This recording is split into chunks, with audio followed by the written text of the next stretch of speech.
This is our weekly Torah portion. Quick Dvar Torah, Lil Nishmas of Ram Yitzchak ben Yaakov Zev, Alvin Lew Zecher, my uncle. This week's parsha was Parshas Behalotcha, and here we are in Numbers, Midbar, chapter 11.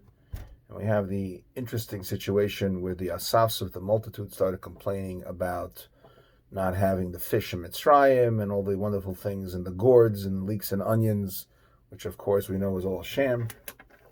And it says, but the people were kimis owning them. Now, it's interesting. What does it mean that they're kimis owning them? As if they're complaining. Either you're complaining, or you're not complaining. How does it work? Either you complain, or you don't complain. And this is the pasuk. It says, "Vayiha'am kimis owning them Rab be'ozne Hashem." This is pasuk Aleph in Perek Yud Aleph.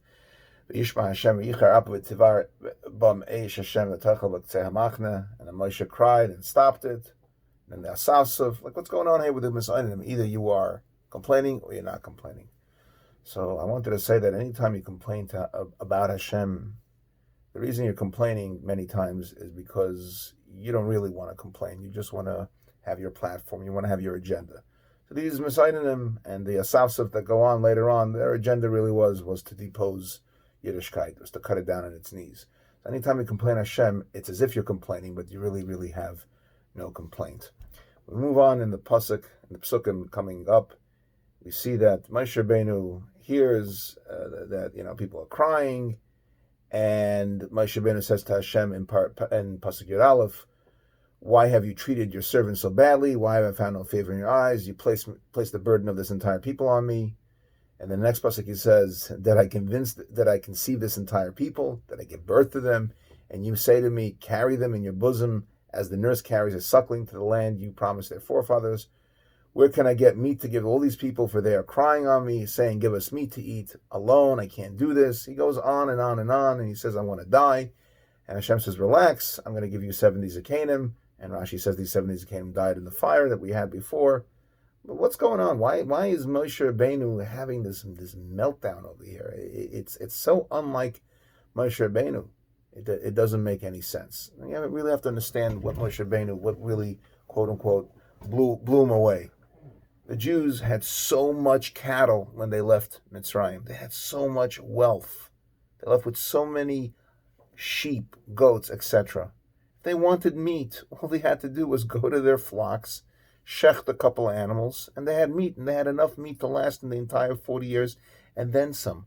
What was this whole complaint about? They had the mun. The mun was amazing, yet the Yidden complained about the mun. They called it lechem hakilkol, this quote-unquote messed up bread. Why was it messed up? Because there was no waste. You didn't go to the bathroom for 40 years. The food went right into your body and was digested.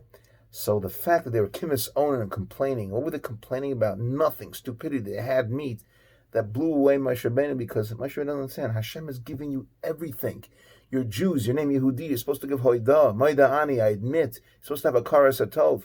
You don't have a karas hatov, then you're not a mensch, you're not a human being. I have nobody to talk to over here. Hashem, I don't want to have anything to do with this. Kill me. If Klal Yisrael has no hakaras hatov, has no gratitude, and therefore I have no place for these people. I want to get rid of them. I want to get rid of me. I don't want to get rid of them, Chas Shalom, but I don't want to have anything to do with this. So Hashem says, okay, take the 70 Zakanim, replace them. They'll help you relate better to these people. They'll help you understand truly what their plight is. But what Moshe Rabbeinu couldn't get over was a karas hatov, the lack thereof. How important it is for us to realize that as a human being, as a member of Klal Yisrael, but also as a member of the human race, if we don't have gratitude to Hashem for all the bracha that He gives us, we've gone through Corona. Unfortunately, my uncle Alvin did not survive Corona, but there were so many nisim within my family and in my neighborhood where people who were sick were able to recover, that we have to understand that we have a tremendous amount of a karas hatov for HaKadosh Baruch Hu. The fact that there are riots going on all over the country, but Baruch Hashem, we're safe.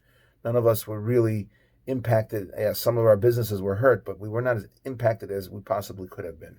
There's so many enemies out there that want to destroy us as a nation, yet Hashem is always watching.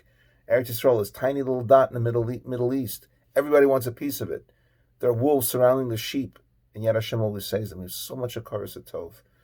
We should look every night before we go to bed. We should count our blessings, literally. And I think once a week we should go around our tables, as the minhag is in my family, to say thank you for what went on in the week, and thank you, giving thanks for something that we have. don't take anything for granted, because Chas V'Shalom Hashem could take it away from a person. We don't want to go to that place. We only want to give Haidah, and we always want to have a Karsatov for Hashem.